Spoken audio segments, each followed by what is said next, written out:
I'm saying is, hey, obviously we want to work hard, right? You want to go out there and put your best effort forth. What I realized was there's only so many hours in the day. And the way that I did things is I did grind it out, right? I was like, hey, I can figure this out. I'll get it done.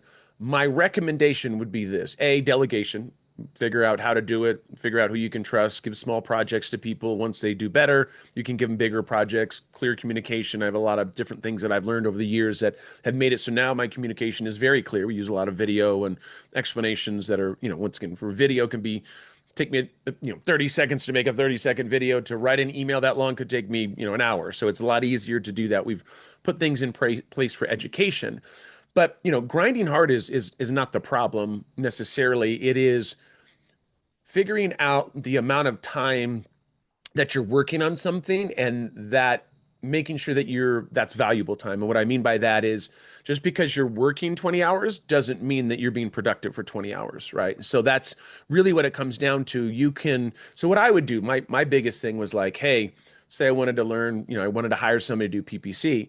Well, there was a certain point in my life where I didn't have the money to hire anybody, so I would have to go and figure it out. So that's where I'm grinding it out. Well, now these days, I mean, you have Udemy, you have, people that you can hire, and I can hire you for $250 an hour. You can come in and say, hey, this is how you do PPC, right? These are the things I've learned over the last 10 years. Like, I'll give you another example. We literally just talked to a lady last night that is an Airbnb expert. I have a little bit of experience with Airbnb, but we hired her last night as a consultant, paid her hourly rate. And guess what? I learned 3 or 4 things last night that will help accelerate my Airbnb business, that if I could have figured out on my own, I could have lost all kinds of money. It could have taken a month, 2 months, 3 months. So what I've realized is, A, delegation, but also having mentors or going and educating yourself. When I started doing this, like I said, I'm aging myself, 20, 25 years ago, we didn't have Udemy, we didn't have Skillshare, we didn't have tons of people writing about what was going on. So I had to do it. I'm like, well, nobody else is talking about this for the most part, so I had to figure it out. But that's when my blog, shanebarker.com, started. Was I said, hey, nobody's educating people, right? Like, and I really feel like we should. And a lot of marketers didn't necessarily like that. Some of my colleagues, because they're like, hey, you're giving up the secret sauce. But I'm like, yeah, but why wouldn't I help people, right? If you read my blog and you understand how to do SEO and you think you can do it better than me, that's awesome. Like, go do it, go figure it out, right? But if you can't, we'll always be here to be, you can hire us. But for me, it was more of like, how can I do things better, right? And be smarter about things. In the beginning, you don't have money. Guess what? You might have to work 18 to 20 hours. But once you get to a certain point, and if you're, what I educate, entrepreneurs on is, hey, take a look at your week, right? And write down all the stuff that you do from when you wake up to when you go to bed, and figure out the times on, where other people can be doing those things, right? Give you an example, like accounting. I'm not great at accounting. I'm okay at it, but something that would take me 3 hours to do on a weekly basis, I can hire an accountant that would take them a half an hour. Now they can use software.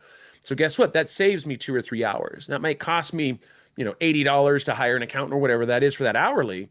But look how much time I'm saving. If I'm making 250 an hour, why am I doing an $80 task? Right. Right. And that's really what you have to evaluate is like, great, you can do it and you can save money, but your productivity starts to deteriorate over time, right? We're not everybody's built for the 18 to 20 hour days.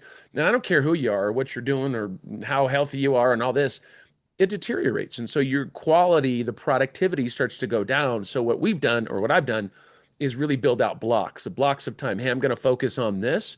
And I usually start with the things that I don't like first, because it's very easy to focus on the things that you enjoy, right? Because at the end of the day, and you're like, I'll do it tomorrow, man. I'll get that done tomorrow. So what I do is I try to focus on the things, that in the beginning, not that I don't like, but things that I have to do, that I myself have to do, right? Not something that I can delegate. I am now, if I can delegate it, I'm delegating it. Like, I have a full team, but now I'm looking at things going, okay, I know how to do that. I'm going to give it to this person because they can do that. Or, hey, this is taking up 10 hours of my week. I need to hire somebody to do that. And so I need to train for that. So now I built a team. So now I can, if I want to sell my business, I can, because I have people, they've all been trained up. We have processes, SOPs in place, all kinds of stuff. But if you're the only person, or if you have two people and you're not sharing and not documenting how to do things, you're not going to be able to sell your business if that's what your goal is, or be able to scale. It becomes very, very difficult.